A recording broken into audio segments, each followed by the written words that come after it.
Hi, and welcome to Mind That Childminder, a podcast that's meant for well-us childminders. Today, we're going to be talking all about the climate action plans and the sustainability lead requirement that's come into effect this year, especially for those childminders in England. There's been a lot of miscommunication about this requirement. I contacted Department for Education myself, and they've confirmed that this is a requirement for childminders, so it is something that we need to be taking seriously. However, there won't be kind of enforced ways of how the action plan needs to be carried out. It just will probably come up in conversation at inspections that you need to be having this, and it is an expectation that this applies to us too. So I think a lot of people worry about climate change and how they're going to have to navigate their carbon footprint and offsetting and all of these big scary words. And I personally believe it doesn't have to be this way, especially for childminders. We're a small setting. We are not huge corporations with massive environmental impact, and we're everyday people. We don't specialise in environmental policy most of the time. I'm sure there are some people who are more versed in it than everyone else, but it's important because what we do and what our business does is educate children, and it has an impact on how the future of the world is going to be carried out. And it's important to bear in mind that research such as interviews carried out by Save the Children, and there's a good example that I'll put in the show notes in 2022, that 70% of the children they interviewed were worried about the world that they will inherit. And that's a staggering amount of children that in their childhoods are worried about the future of the health of the planet. So it is something that's really, really relevant to the children that we work with so that they grow up slightly more reassured and empowered to take action. Because of this, I feel like we need to feel empowered and positive towards sustainability and climate change. So therefore, I asked a wonderful professional to join us today on the podcast. She is Amy Nicholas, and she has a Master of Environmental Science and has spent the last decade since graduating exploring what needs to change in our systems to make life better for people and the planet. She is a wealth of knowledge. She's worked with a range of people, and I really hope that you're going to enjoy our conversation today. We're going to talk about loads of things: how to write a climate action plan, how your behaviours and role modelling might impact the children and the further community that you're involved with, and just generally reassuring you that those small changes that we make can make a huge difference. And I really hope that you're going to feel this is a positive conversation, that it's not big and scary, and it's something that's really achievable for all of us. So without further ado, we're going to welcome Amy onto the podcast. Everything that we talk about, we will link to the show notes, so make sure if you want further reading that you go and find those in the show notes, wherever you find the podcast. And I hope that you enjoy chatting with us, and yeah, do make sure you share on social media, on Facebook and Instagram, etc., what you think about the episode and what you do already in your setting, or if anything we talk about today helps you reflect on what you're doing and kind of helps you with those climate action plans. So without further ado, grab that cuppa and let's get chatting. So Amy, welcome to Mind That Childminder. Thank you. It's lovely to be here with you. Thank you so much for your time. And at point of recording this is very early on a Sunday morning for me, and it might be for you also. So extra big thank you for taking the time on a weekend to chat through something that I feel is quite important to childminders, but we might not realise it yet. But I think you're going to help us realise just how important it is. We'll see. We shall see. So this year, the Department for Education have kind of made this requirement that's actually been a bit secret for childminders. It's been a bit strange. They released the education guidance, and it mentioned something about the sustainability lead and climate action plan that all education settings needed to have in place, including early years. But then somewhere along the line, there was a sneaky rumour that said it didn't apply to childminders. So of course I was like, I don't think that's okay. I need to make more work. No. But I was a bit confused that usually if something excludes childminders, it does state that. So I Mm, emailed Department for Education and they said, "Oh, we're sorry to hear there's been misinformation, but it does include childminders." So right. I panicked and went, "I need to talk to someone who knows all about this stuff, and get the word out there quick because it's actually going to be kind of part of a requirement for us." And we didn't know about it until a few weeks ago. So I think a lot of people are going to be thinking, "Oh, great, this is just extra work." But I wanted to Mm, kind of hear your ideas on if you think having a sustainability lead in early year settings is a good thing or not, and why. yeah, yeah. Well, it's kind of a lot of the world of sustainability, climate change, environment, biodiversity.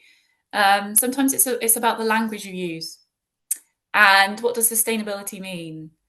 I would kind of flip it on its head and think it's about guardianship. It's about how do you support young people to feel like guardians of the place that they live in, the planet that they're living on, the nature that they're part of, so that it's not so much about sustainability from a kind of facts and figures and you're going to reduce your carbon emissions by X amount or you're going to do Z amount of recycling. It's about how can we build a society that feels more responsible for taking their own action as a group of people to protect the environment that we live in, to be responsible for the impacts that we have on a long-term basis by the actions that you take now. You know, collectively, all of us take all kinds of actions that can have a positive impact or a negative impact. Very few of our actions are neutral. They're going to be on the spectrum of positive, negative. And by having a so-called sustainability lead or someone who's enabling young people and childminders themselves to be guardians of nature and the environment, then that is actually more positive on the positive side of the spectrum. So that would be how I would view it. I mean, lots of governing bodies, like governments, they're recognizing the need to be more responsible around climate change, around biodiversity loss. And that is every type of organization, however small. If you're a self employed person, a sole trader, an individual, or up until these really big corporations who have sort of quite complex disclosure on their climate emissions, for example. This is you as a childminder being part of that mix. And that's actually, I think, could be seen as a really positive thing because hopefully what we're going to talk about today is it less as a kind of burden of more things you've got to write, more things you've got to report. I totally understand that that's taking more time, but if you see it is actually going to be helping in various things that you're doing, so that's how I would frame it anyway. Yeah, it's really interesting that your immediate idea is to change the language um, around it because it does feel very formal. Oh, you must have a sustainability lead and you must have a climate action plan. These sound very formal and tick boxy to me.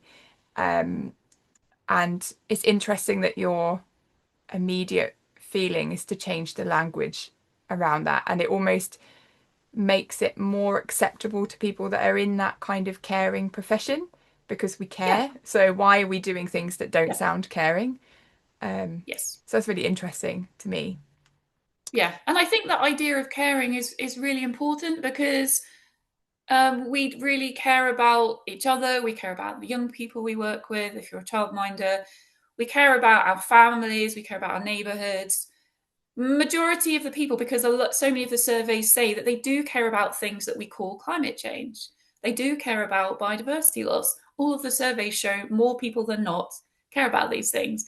It's just that there's multiple systems in place in where we live in the world that don't enable that to be an easy thing to do or Mm. easy decisions to take to do the so-called right thing, if that's what we think is right, is caring about each other and caring about the planet more widely. So I think changing the language is a really important thing. And it's fine if the government want to call it a sustainability lead, because that fits in with a lot of the language that government uses. But if then the childminding community to come together and say, yes, exactly, how do we view this through a lens of care and love? Because that's what we do, and that's what we're trying to foster in our young people. And actually, all the actions you take to build this idea of sustainability leadership and a climate action plan, seeing it through that lens, I think is absolutely key. Um, so I I wonder about the order of this conversation, and it's been playing on me a little bit because it feels like if I dive straight into how do you make plans, then it feels very sudden and we don't have the skills there. But then if we don't talk about the plan, it's like we don't know what topics to include. So I find it's quite an interlinked topic and there's no kind of right place to start. But maybe Yeah, that's also kind of partly to do with climate change and sustainability, that there is no right place to start. You just have to yeah, start. So that's what I'm going to try exactly. and take that and just start. Yeah, um, perfect. so I think talking about the climate action plan, because if people are short on time and only listen to a little bit of the podcast, Yeah, that's the bit they're going to be yeah. after. And it does give us the topics of what we kind of need to go on to. So looking at climate action plans, what kind of things do you suggest that should be included in that? What kind of So topic? what does the guidance give you specifics, or does it just say climate action plan? Um, it it I think it's quite a broad thing. It does say climate action plan. I think it includes things like education of children, how to reduce the setting's impact. Um, yeah, but I think it's been left quite open that Okay, it's yeah, it's not here's an action plan and tailor it to your setting. It's like make one. sure. Um, Okay. Yeah. So in a way, in some ways that's more helpful, in some ways that's less helpful.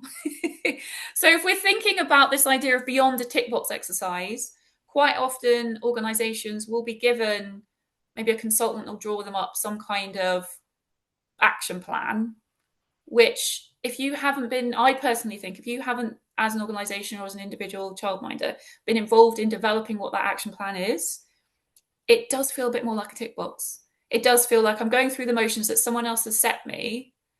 And so, actually, in a way, you can say, oh, I'm more empowered now to think about what's actually going to enable me to make these differences and to be more aware. So, let's start from the point of awareness.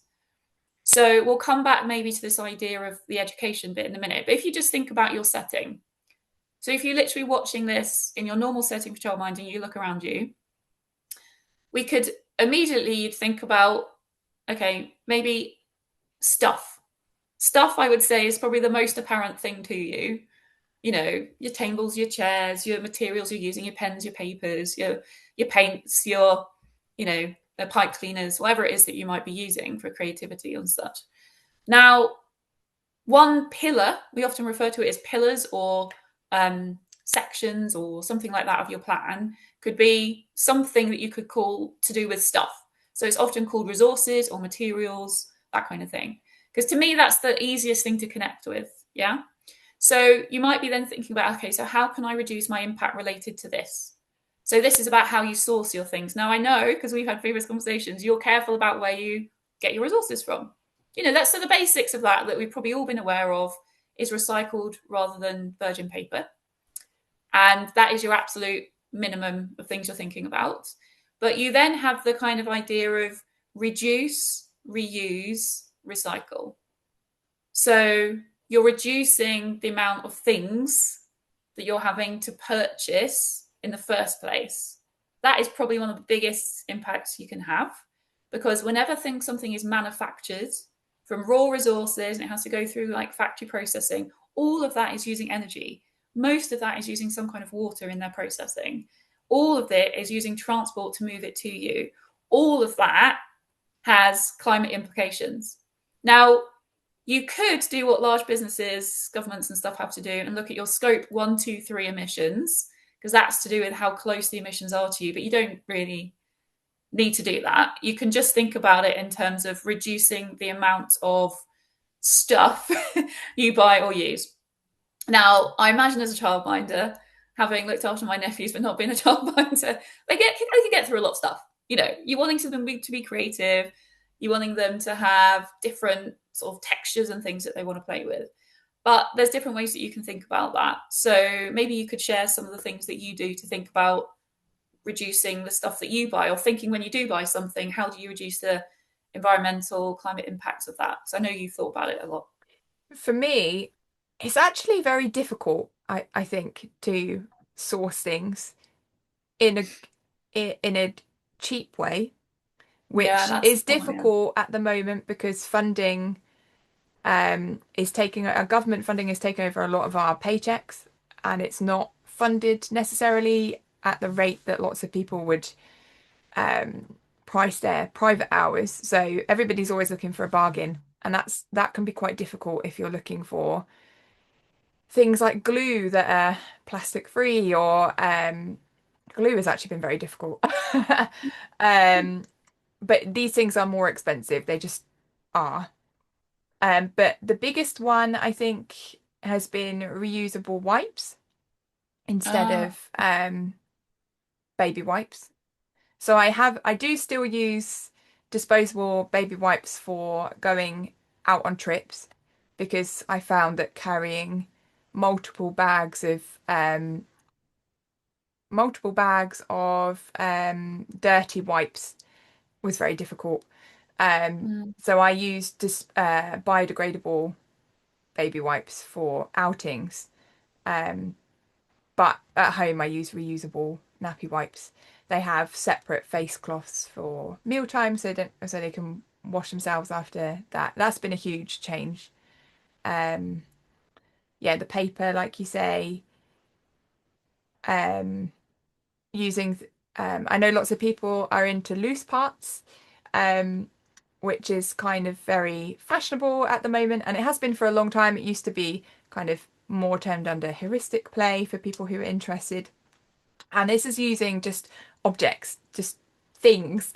And I generally have collections of things that I didn't buy, or if I did buy, I bought them from boot sales or charity shops. And that's things like, but the free ones are actually their favourites. Like, here's a collection of non-choking size lids. Here you go, off you go with all these things that can stack and you can make pictures out of and build with. And so making resources out of things that are not resources has been helpful. Lots of outdoor time because that's all free in there. Um, yeah, and I don't have to buy anything additional to for them to play with sticks and mud and things like that. Um, so I'd say they were my main things in my setting. yeah. Uh, I think those are really good points to bring in. And actually, the government mandating this is an interesting opportunity for you in a way to say, okay, that's great. We're going to rise to that challenge. We're going to need some additional funding. Or, it's an opportunity to kind of just show the reality of this. mm, And even just something as simple as you might be childminding in an area where you can't do what you do and take young people out in a safe space to go and explore nature play. There are plenty of places where you just walk straight onto a busy road. I'm in a very rural area, it doesn't necessarily have a pavement. And the nature spaces, unfortunately, so many nature spaces right now are covered in dog poop. And so whilst I'm not saying to advocate for you guys to have to do more work as childminders, but an aspect of that sense of guardianship and that connection to the wider space that you're operating in to enable young people to go out and explore nature safely is perhaps being a bit more of an advocate or working together with other childminders and demanding some things like young people need access to nature play. It's going to technically reduce our impact on the environment collectively as a sector, which is what the government are wanting. But if the government aren't providing through councils nice green spaces that are safe for young people to explore, and I don't mean safe as in risk free, because we want them to be taking risks and learning how to take risks.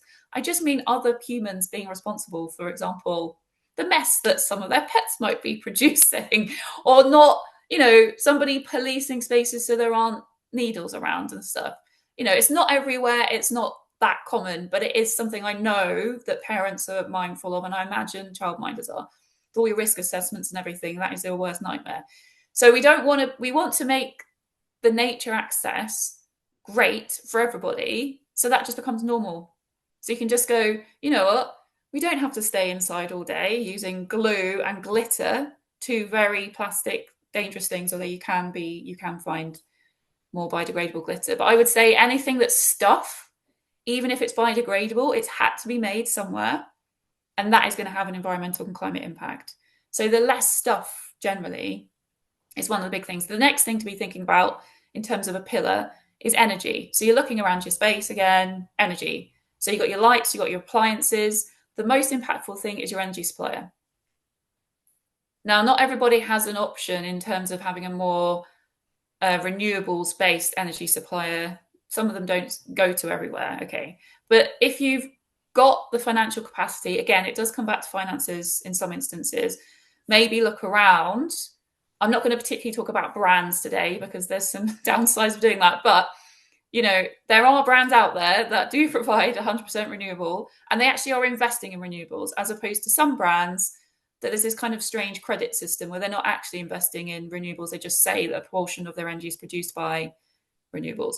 So it does provide, it's a little bit of investigation. There are resources online, and maybe I can send them to you so we can share, where you can find out what is genuinely renewable supplier. That is actually probably one of the biggest impacts you can have, is to do that in terms of energy. The other thing is normalizing switching off lights, and young people just copy the adults around them. That's how they know how to do life. So even if you feel like the young people with you are not big enough yet to be doing lights, doing appliances, literally you as a role model, as a childminder, is so important. So it's about you exhibiting those behaviors, really thinking about, do I need to use that appliance? Is there another way you can do it without needing energy? Appliances, we tend to use them because we think they make our lives easier. And so it's kind of questioning, is it really, is there another way I could do it? Is there a way I could do it that is actually helping the young people develop, either like helping me to do it or doing it themselves, developing their motor skills, their connection between their brain and their hands, learning, small detail activities. Because apparently there's some research showing that young people are losing that a little bit. So it's kind of like, how can you get them using tools that might have been using electrical appliance in the past? And that's all about energy. There's also something that I would consider for lots of these things was stuff as well as energy, is considering whether there's a library of things or a lending library near you. Do you have one near you at all? I don't have one near me, but toy libraries are quite popular. And I think there are nappy libraries in some places for reusable nappies, though they're probably aimed more at parents. But toy libraries are definitely around. But not necessarily where I live. No, and again, this is a kind of thing where I'm suggesting some things that might also require you to start a whole thing, like start a whole library of things.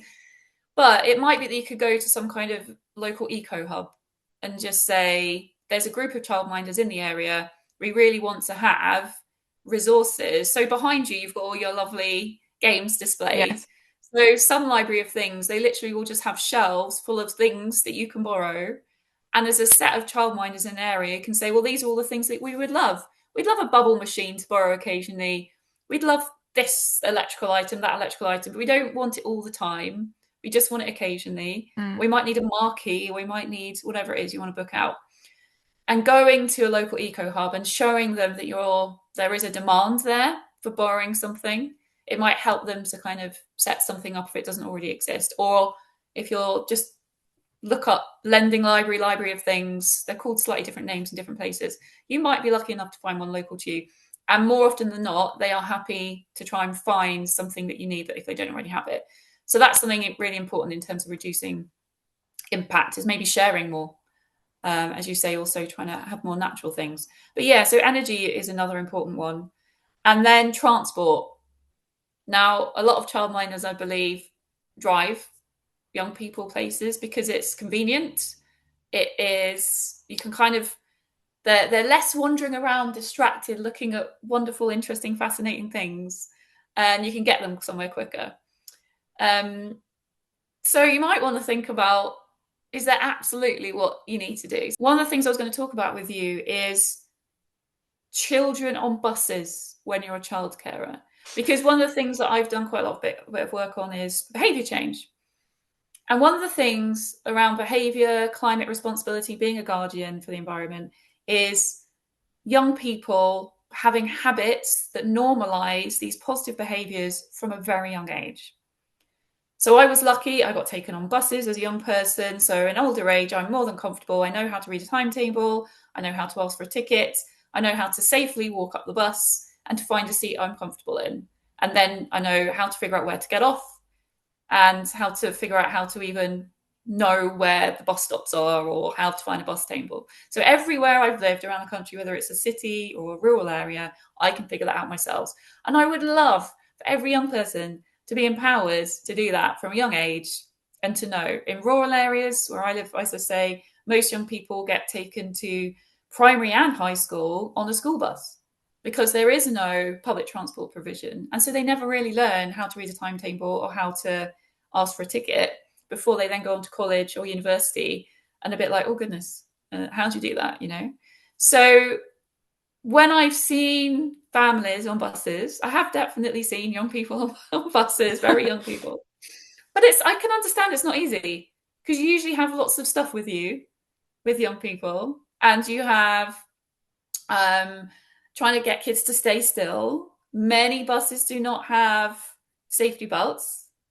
And so if you're trying to get them to a positive habit of that in a car, for example, where you've got a car seat and there's so much legislation about how safe children need to be in a car versus a bus and they're just sat on the same seat as everybody else. There's very few that have safety belts. And you really don't want kids sitting on the sideways facing flip down seats on buses, which they might feel that that's a fun thing to do. It's not safe for them to do that. So it's just thinking, oh, if we want to get kids familiar with using public transport as they get older, to not be forced to be using cars, they have to do it from a young age. They have to feel confident to do it from a young age. They have to know how to interact with other people in their community. Lots of people who use buses are the elderly and older people who have bus passes because they use it for free. And so you're likely to encounter them. And that's really great for intergenerational interaction. And it's really great for the older people. It's really great for the kids. And they feel more confident with strangers in their environment in a safe way. So, yeah, I just wonder in terms of that journey that you have to do, is there a bus? What are the limitations or barriers to you trying to use a bus? I'm kind of intrigued about that. The buses, I have used the buses here. Um, the the stressor for me is the buses don't stop at every stop every time in Mm. my area. So it's like the bus A, which is not labeled any differently. It's still the same number, but bus A that comes at this time goes to, 1, 2, and 3 bus stop. But bus B that's labeled exactly the same goes to 2 and 3, and it misses 1. And the stop that I get on at is one of those ones that get missed. And the one that I get off at, therefore, is the one that gets missed. And I don't want to be stuck at the other end of the village with four children, 3 or 4 children, tired from their day out that now have to walk back because we got the wrong bus. And it's not very clear. And I'm the same. I can read timetables and things, but it's not clear. They call the the the bus stop a different name on the timetable than it is on the street. It's really inconsistent. It's really not great. But in terms of wider than that, I think lots of people have the double buggies, which are hard to, especially if they're side by side. But even the ones that are one in front of the other, they're very long. Um, so you're not guaranteed a spot because you've got 2 smaller children strapped in, which is the safest for them. They're in a 5-point harness with a brake on. Um, Mm. and there might not be space if there's already another buggy or if a wheelchair user is needing that space. Um, you may have children who are noisy because they should have the right to be noisy, but Yeah, people tut at yeah, you or have poor attitude towards a child that's crying. yeah, Um, so it just becomes a bit, it feels like, yeah, buses are great, but, yeah, and yeah, there's yeah, a lot totally. of buts, and Yeah, I battle against it to be able to go to this very interesting place that only yeah, I can only get to it by car or bus, and I don't drive with them. So Yeah. I have to use the bus. But in the past, I've definitely used buses a lot. I think for younger children, they're very sad that they can't go on the top deck when Yeah. I've got the buggy. Um, and that can be an argument in itself. Um, uh, but I've also used trains with children, um, and they love it. Um, yeah, it's just I think it's something that if you've got a car, why would Mm. you use the public transport? Yeah. It's with the small children. It's far easier to go in that thing that's already set up. No one's going to look at you funny. No one's going to moan that the child is crying. No, like, and I can get Mm. on and I can definitely get to the place that I want. So Yeah. it does feel like that's more a society problem. That Yeah. needs more work if you want Yeah. more young people to use it. Yeah. It needs to be nicer experience. Yeah. Yeah. Unfortunately. And yeah, and I think interesting things that you're saying is that all of these things we could choose to make not our problem almost. Yeah. All of these problems we're encountering, well, actually, it's not my problem. And if I shout loud enough, I can make it someone else's problem and they have to deal with it. And then that makes my job easier. But I think a lot of people are not going to be up for that. Yeah. Um, I everybody's exhausted all of the time Yeah. because I think a lot of people see activism as very political, very extreme. That oh, I don't agree with that. You inconvenience people. But what Yeah. you're saying is that activism is actually things you can do actively every day, and saying, I'm having this problem and you need to help me so that it makes it better for all of us. So Exactly. activism doesn't have to be big shouting newsworthy protests. It's actually getting us to change our local environment Yeah. to match what all of the objectives, whether they're government ones or personal ones. Yeah. And just coming back to this idea of children loving buses, children loving trains, they love them. So many children want to be bus drivers, they want to be train Mm, drivers. It's just one of the things they love and they love playing with them. And then reality sets in for those adults who are trying to take them on those journeys because society hasn't made that a modern day pleasant experience. mm, So that's on all of us because we all collectively are society. So actually, in a way, this guidance or legislation from the government to do these plans is an opportunity for you as a collective group of childminders. I have no idea whether you have some kind of unionism or something where you work as one to push back and say, great, we'll do this. You help us to do journeys that aren't in a car because cars produce carbon emissions. And then it's on them to work with the council or whoever the private provider is of the bus to design those better, to design the system better. It's not just something that you've experienced, it happens all across the UK, really poor access to public transport for lots of different reasons.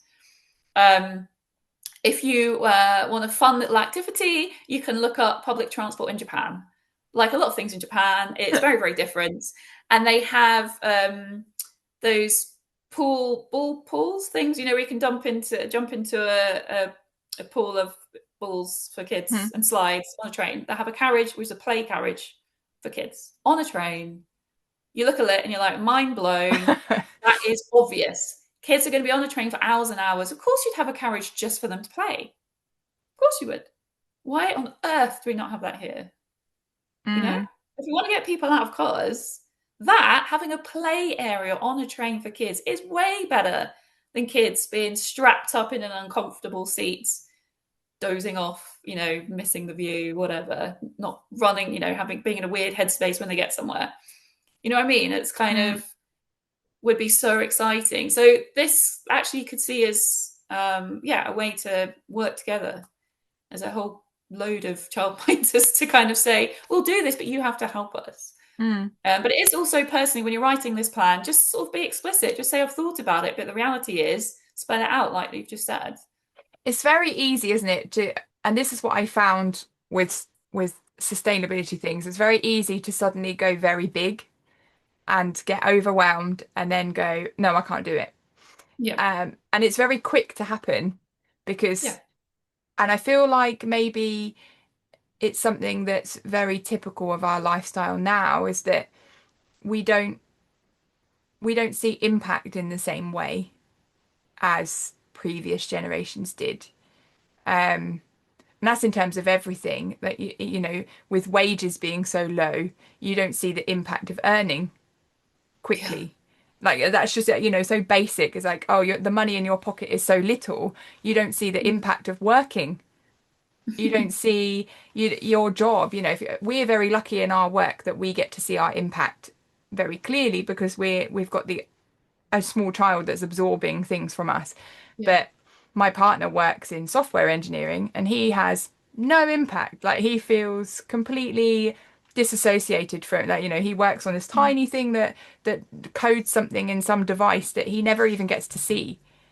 And that's for a lot of people, the impact is not there. So therefore, when we think about our climate impact, well, it's almost alien because we don't have, even with like social media, if we talk to people well, I say we as a collective, if we talk to people in real life, how we talk to people on social media, we would see the devastating facial expressions and the anger, and we would get that feedback. So it feels very much that we just don't see our impact as humans at all in any way anymore, um, which I think is a barrier to climate change kind of stuff and policy because, or we don't see the impact of us doing X, Y, and Z because we don't see it anywhere. So it feels like when we're talking about teaching children things, it's hard for us to teach them impact because it feels negative and we don't want to scare them and we don't want to open their eyes to this big ugly world that we've been protected from. Um, so it feels like the education part of the policy of the action plan, sorry, um, is going to be really important because I think we shouldn't go down the route of the world is dying and you have to take on all of this. That's not how the education should be. And I like that you're saying it's the role modeling and the small changes for everyone make the bigger difference. So going off the climate action plan a little bit because we could talk hours, it feels like, about that. Yeah, Um, unfortunately. and for anyone who's really stumped on it and it still feels really overwhelming, my partner helped me to use AI to form my climate action plan, and it was super easy and it was done in 2 minutes. And all I then had to do was kind of read through it, and then it would trigger things. It would trigger thoughts. So it'd say, so, the childminding setting will do, we'll switch off lights and things. And it was like, well, what else could I then put in that section? And if I think something wasn't appropriate, I could take it out and put Mm. something else in. So if you're really stuck, like we don't need to reinvent the wheel. The wheel is already there. We can look at templates, we can use AI as long as you adjust it for your setting so that you actually do those things. Yeah. Don't say you're going to do all these fabulous things, put it all over your website and then do none of them because Yeah. that's not the point. Mm. But making it achievable for people, I think, is really important. So yeah, use templates, talk to other childminders. That's all fine. You don't have to come up with magic out of your head. Um, so yeah, so it's kind of now talking a bit on. I'm going to round a few things together. So the teaching children about climate change, the education side of things, we know that learning through play is the biggest thing that helps children to learn the quickest. It's the most enjoyable. So how can we teach children about climate change and sustainability and being the guardian, as you say, Mm. without it being sit down and listen to all of Yeah. these facts and figures that will not make any sense to a 2-year-old? How do No. we do this? The making sense of facts and figures doesn't mean a lot to anybody of any age, to be honest. That's why we haven't really moved the dial on taking action. Um, so again, I would sort of flip it slightly. So I'm not a teacher per se, not a teacher of young people anyway. Um, I was thinking, so why is it that I've dedicated my life to doing things that are positive for the environment? You know, all the jobs I've taken, how I conduct myself, how I invest my money, how I travel, I've all done it through the lens of what is the most positive impact I can have and the least negative impact I can have. And I do it through the lens of absolutely feeling, absolutely knowing, not just a hypothetical, that we are all interconnected. And I want to do a nice thing to have nice things happen for other people. I don't want to do nasty things that have nasty impacts for other people. And I consider all of nature other people. You know, there's quite a lot of indigenous cultures that don't have a separate word for nature and humans. You know, it's a very sort of English language thing, maybe, that is separates us as nature here, humans here. We are all the same. You know, every time we breathe, we're taking oxygen into our body. The food we eat makes who we are. So I would say, if nothing else, get young people to understand that. You know, you can do stuff with outdoor nature activities that show how things are interconnected. So many Mm. young children are naturally fascinated by nature, by bugs, by little things that are as small as they are, you know, at their eye level, that you don't really notice anymore as an adult as you get taller, for example. You know, acorns this time of year, amazing. Picking blackberries, amazing. But when you're doing those activities, just sort of getting them curious about the life cycle of that thing. Oh, Mm. what does an acorn become? Where, you know, do you know that squirrels and jays, they take those acorns and they bury them, and then you get a sapling, and the sapling becomes a tree. And this tree is probably as old as your great grandmother that you've never met. So it's coming back to what makes sense to them. Mm. You know, what is relevant to their scale of understanding. And I think, you know, there's so much evidence that says the more that people are connected to, for want of a better word, nature, you know, parts of ourselves, but also, you know, nature that's we perceive to be separate to ourselves, you know, the more that they have exposure to insects and dirt and to leaves and to hedgerows and to forests and to rivers and to the sea and to fish and to dolphins and, you know, whatever. I loved nature when I was a kid. Couldn't get enough. And I was so lucky that my parents took me to be in nature, and I got curious about it, and they taught me how to grow things. And I know you work with the kids that you have to grow things, and growing something from a seed to a strawberry, I mean, that's mind blowing for a child, isn't it? It's just I mean, it's something, and mind there's so blowing many. for me. Yeah, I still don't understand fully.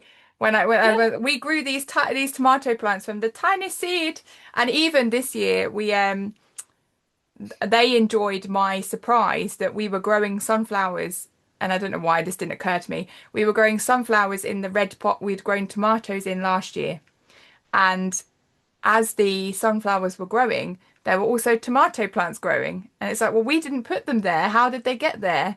And then I said to them, oh, I remember that one of the tomatoes went a bit bad and it fell off in the pot.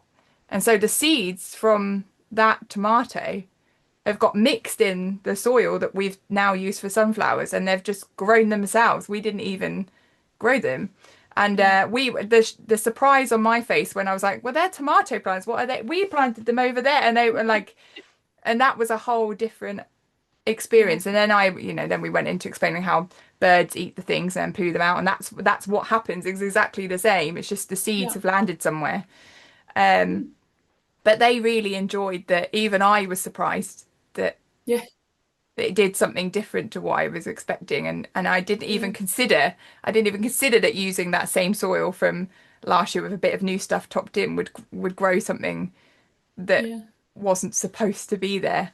yeah, And there is actually a tomato on those tomato plants now, so they're second generation tomatoes, those ones. yeah, Um, and I really wasn't expecting it because quite often, yeah, because of the way that fruit and veg is grown, you can't always grow from shop bought. So no, this was a good demonstration that we could save some of the seeds from these ones and see if we can get third generation tomatoes from Yeah, from this one seed that we grew last year. yeah, Um, so yeah, it's been. I didn't do any gardening as a child, so all my learning has been with them. mm, Um, and for me, what I find challenging is just letting them do stuff, letting them do it, and not get hooked on the you have to do it right. yeah, Um, because I want them to succeed. I want them to have tomatoes and for them to learn that. But if they do it mm, wrong, they're not going to get them. So yeah, it's a really difficult balance on, oh, well, if you dig up all the tomato plants, like, well, you're not going to get any tomato plants, and that's how you learn. But I want you to have tomato plants. So we'll also plant some over here that will be mine that you yeah, can't dig. Um, so yeah, it's a big learning experience, and mm, I'm still learning with them, and mm, I'm trying to keep on telling myself that that's okay, that yeah, I don't have to be the expert mm, in mm, order to teach them. Because actually, what I'm teaching them there is that it's okay to still learn yeah, forever, yeah, and everything changes, and you still have to learn how to deal with that. yeah, So hopefully, what I'm teaching them when I go, I have no idea why that happened, um, yeah, is that I bounce back from that and yeah, and then I think out loud. I do that a lot with everyone, but I think out mm, loud as to, mm, oh, well, this problem has happened, or what made that problem happen, and mm, what are my options that I can do now with this information.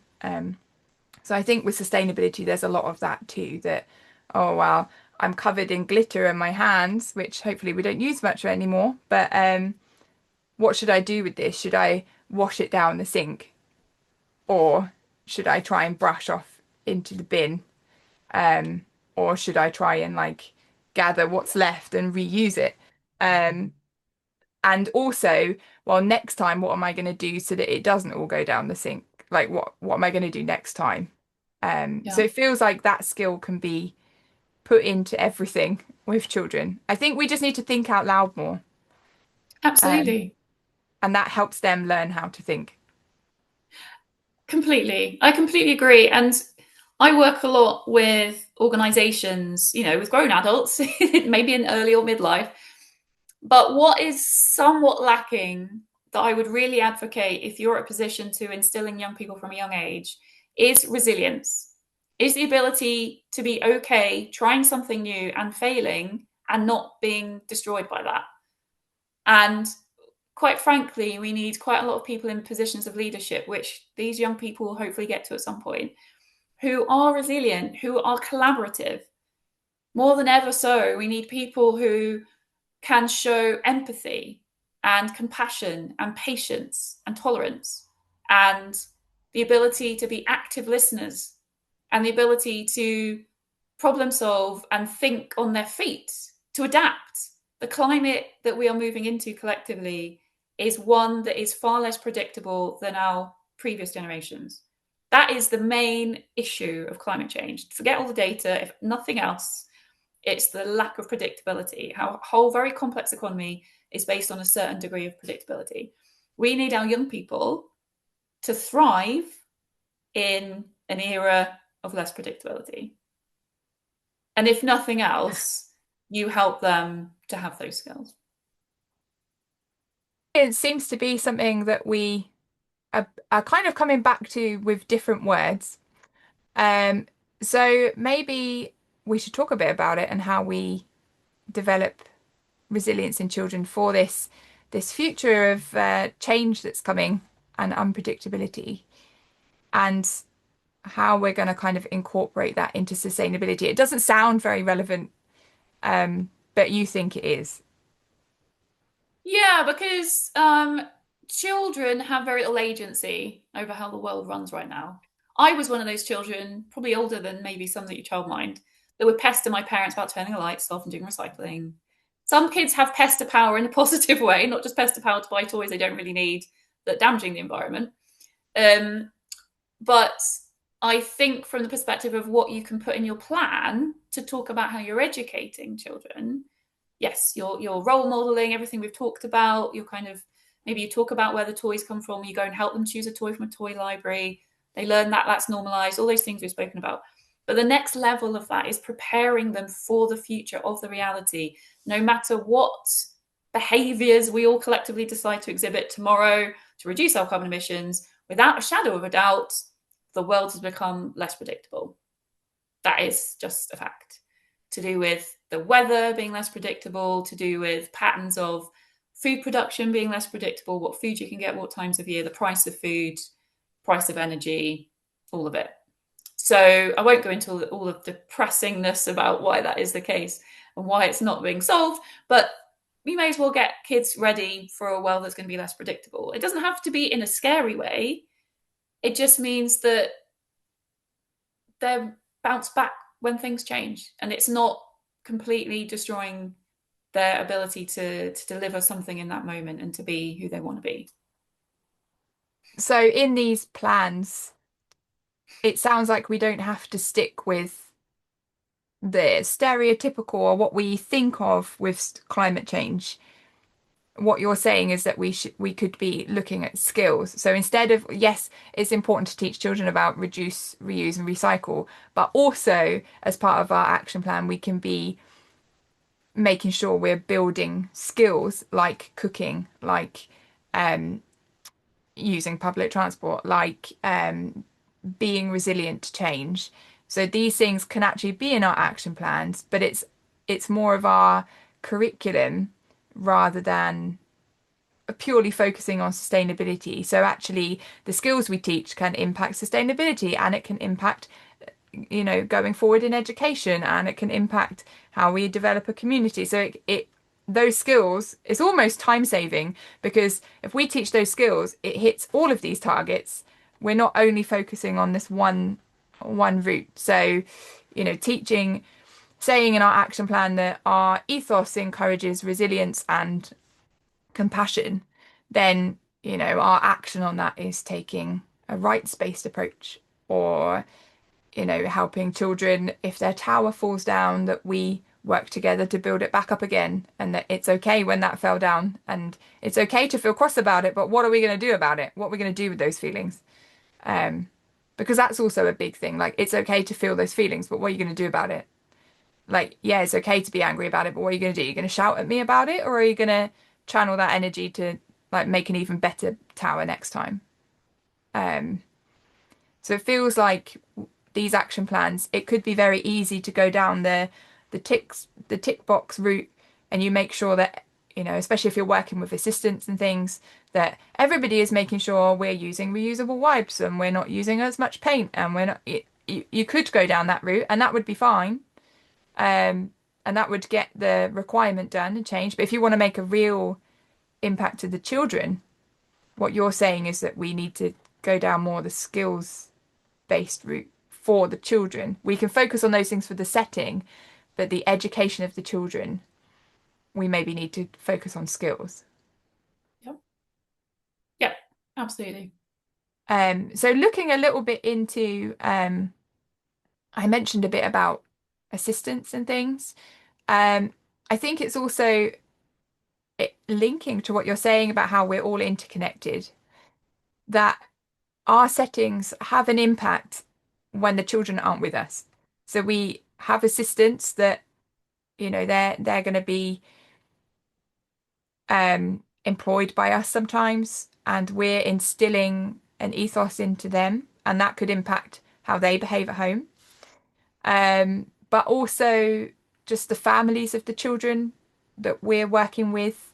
And it's kind of how do we engage all of that without it becoming. I'm a big disliker of tokenism. And if you don't know what that word means, it is very much how when British values came in, how lots of people went and bought London bus toys. And it's like that's not what any of that meant. And I'm worried about the sustainability stuff going, everybody has to buy wooden toys, because that's also not reducing. That's not, yes, those things are maybe better than buying brand new plastic things, but if you've already got plastic things, you shouldn't throw them all away just to have wooden things, because that's, you're then putting more energy into buying new things and just where, again, you're sending away the plastic toys, but where are they going? Mm. Um, so I feel like the wider impact is actually bigger than we think because a lot of us, we only look after 3 or 4 children. And it's like, well, 3 or 4 children, as long as we're like looking like we're trying, it's not making much of an impact. And I wonder if you could talk to us a little bit about that wider impact that actually I find quite empowering. But Mm. I worry that a lot of people think, oh, well, I'm just a small thing and it's not going to make Yeah. much impact. All of this effort I'm putting in, it's like it's not going Mm. to do very much. Yeah. Yeah. So, have you heard of the concept of the ripple effect? Where you drop a pebble in the water and you get ripples that go out and go out and go out. It's that basically you're the pebble, and every interaction you have in life, sorry, has an impact on other people. So you walk into a room, there's an angry, aggressive person that could ripple negatively. That could aggravate other people. You could be tit for tat, everyone just annoying everybody. You could have a very joyful, happy person. So I'm a dancer. I'm often one of the first people on the dance floor. And that has a ripple effect of other people feeling like, oh, I have permission to dance now. I'm going to go up and dance. I'm going to join her. So we all have, just be aware, start being aware of the ripple effects you have. So it might be that you say, I bought this new gadget, and you do something. Maybe it's a gadget that cooks something nice, and you cook something nice for people in your family who aren't people you live with. And they're like, oh, how did you cook that nice thing? Oh, I bought this thing and cooked with it. Oh, I might go and buy that thing and cook with it. And that, from a consumption perspective, environmentally, we're not necessarily wanting people to buy more gadgets, right? Unless they're maybe energy saving at the end of the life of the existing thing you had. But it happens. Everyone hopefully can identify with some of those examples. So we don't go about life in a bubble, not impacting other people, whether it's through our emotions and how we deal with things and other people around us and how we role model that, how we keep other people safe, how we keep ourselves safe, and the things we buy, the things that we show. Um, you might be wearing a great outfit and I go, oh, that's really cool. Where did you get that from? And you might say, oh, I got it secondhand from a charity shop, or I might have got it from a fast fashion outlet, and therefore that gives other people in your sphere permission, because you've normalized it, to normalize going to get something secondhand recycled, much better from an environmental perspective, or getting something that's fast fashion, which is devastating for the environment in most instances. So everything that you are in the world, what you're wearing, how you're speaking, how you're showing up, impacts other people. So be aware of that, because when you're out in the world with your young people, how they're behaving gives other people permission to behave in certain ways. They might go home and start saying things about recycling, or turn the lights off, or saying, can we cook together rather than getting a takeaway? Kids love making pizza from scratch. And yet you might think it's a treat to get a takeaway pizza, for example. Kids love making them. It's so much satisfying for them. It's really great for their sense of self and their skills and their self-resilience and their ability to achieve something off their own back, to make something from scratch. But you might think, oh, I'm too busy, I don't have time. But that's an amazing connection time with that child. That's all they really want in life, is time with their caregivers. So, the skills that you're giving them to feel like they can cook, they might then ask to do more cooking at home. That might encourage the family to do more cooking with them at home. They might then reduce their impact by not having so many pre-prepared food or takeaway food. Do you see where I'm going? Mm. Like, it's the ripple effect. Yeah, and it's you doing things that makes other people think. And if you are out loud about it, so if you have a website or you have your policies or whatever it is, as long as you do it out loud, it makes people think. So my setting, for example, with food, it's all vegetarian. And yes, I'm a vegetarian and I have cooked meat in the past for children, but then I was like, well, why am I doing that? I don't want to buy that, but I am because of the children. And Um, but when I'm out loud about it, that I changed my menu to be vegetarian, and these are the reasons why. And also, this is in my sustainability plan that, we are plant-based in majority diet. We do use dairy, but, it's vegetarian menu, which reduces the impact because there's now five of us eating, vegetarian meals and snacks for Mm. most of the day. And if the children want to eat meat at home, I'm not stopping them. And I don't tell children that meat is bad or anything like that. But that reduces our impact. And because I'm very out loud about it to the parents, they check the menus. They know why it's written on the menu, why. It makes them consider what they're feeding their children. Like, okay, do I want to make that choice that they eat meat for dinner every day because they're not getting it there? And they're making an informed choice. Or do they go, oh, actually, maybe I also want to make it vegetarian for lunch at the weekend and they only have meat, once a day. So it makes them think about it.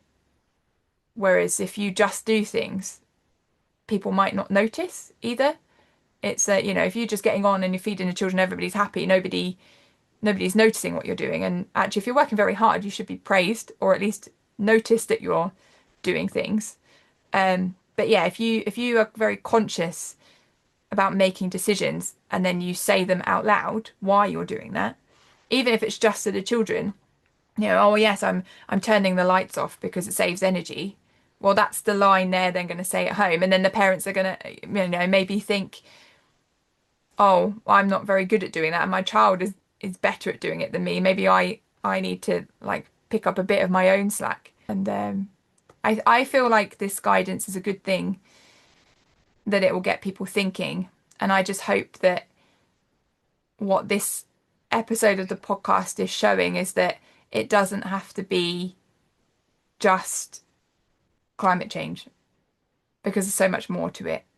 And I just hope it feels like we've got so much we could talk about, and it's so limiting to just talk about one aspect. Um, but like I think that you just have to start somewhere, and you don't have Exactly. to get it Exactly. all right. Just that No. one change, see how it goes, and then you make another one because it's on your mind and it's on Mhm. everyone's mind. Mhm. That's where I think we need to be now. Yeah. Yeah. Absolutely. And not forgetting that we're part of a society and we're part of a collective, and there will be more than one childminder in your community, and you can learn from each other and help each other. And I think sometimes being someone who works for yourself can be a bit isolating.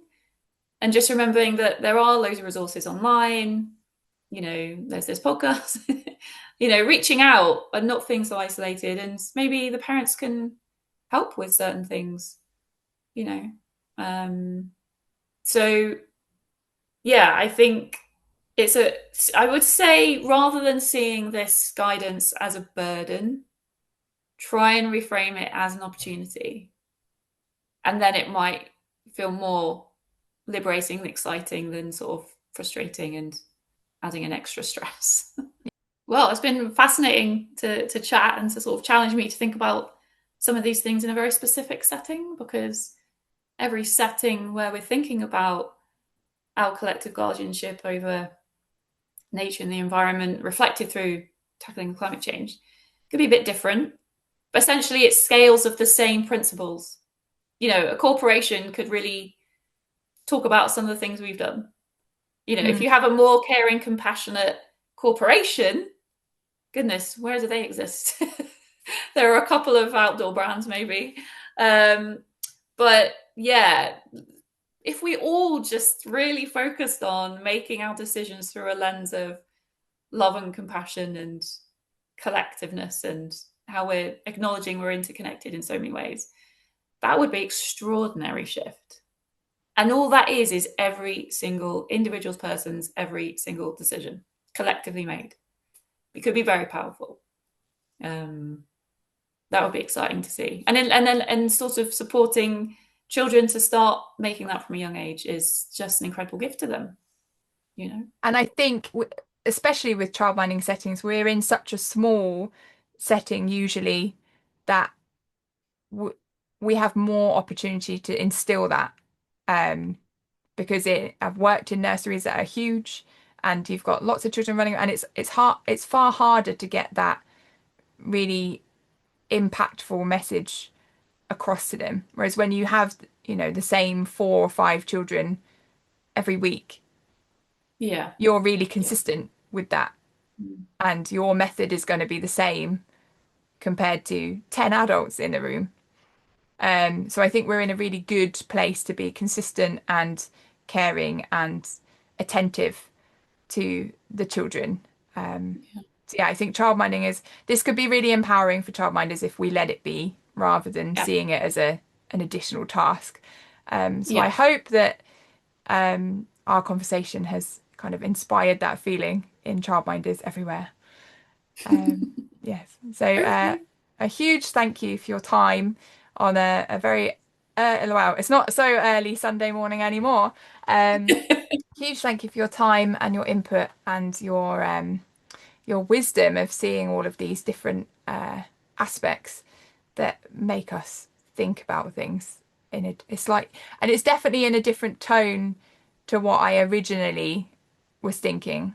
I like that you can phrase it in a much more caring and embracing way than very clinical and very scientific.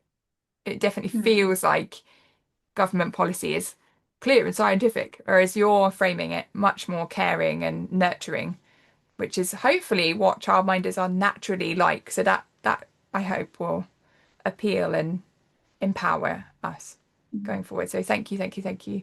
Huge thank you for your time and your words. Thank you for inviting me. Good luck to everyone. I hope that conversation with Amy really helped you to feel inspired and ready to tackle your climate action plan. I hope it doesn't make it feel too scary or too huge, because I think what Amy was trying to say was that if every one of us takes small actions and small steps, the ripples effect of that makes all of our actions bigger, because we're going to be doing it as a whole group, a community, and society. So just to cover a few things that, Amy and I could have chatted for years, I think, about all of this. So just to make sure that everything is covered, if you go on to the Sustainability Climate Action Plan stuff for Department for Education, it mentions there that a holistic climate action plan should cover decarbonisation, it should cover adaptation and resilience, such as things about overheating and risks of flooding. It talks about improving environment and biodiversity, so that's more about the going outside kind of stuff. And it also talks about kind of ensuring the education of children is talking about climate change, and also supporting your co-workers. So if you have assistants or co-childminders, that's kind of included. And it's important to stress that there isn't a particular way to do the climate action plan. It is completely up to you how it works for your setting. There are, of course, templates out there that you, if you want to use them, do so. Don't make more work for yourself. I think this could be really exciting, especially if you all work together with childminders that you know. And I think it can make a really big difference to the children's lives and schools going forward. And I hope that you now feel that too. And if you already kind of felt that, I hope this kind of like reinforces that other people are standing with you on that approach. And if it really does feel too big and too scary, just start small. That's all that you need to do.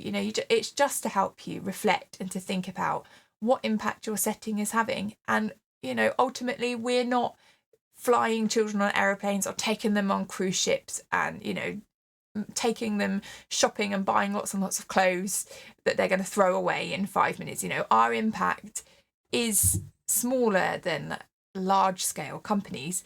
So don't get bogged down by how scary or intimidating sustainability can sound. Just start with one small action, add it into your action plan, and then once you're comfortable with that, add something else in. It doesn't need to be a huge set of work for you. And I hope that conversation with Amy really showed you that. So until next time, take care of yourself, make sure you drink lots of water, and I will speak to you again soon. Goodbye. Mind that childminder. Find us on Facebook, X, and Instagram for more about upcoming episodes. All topics discussed are intended for entertainment and educational purposes. This podcast is not intended to give any legal advice and is purely an opinion and supportive piece.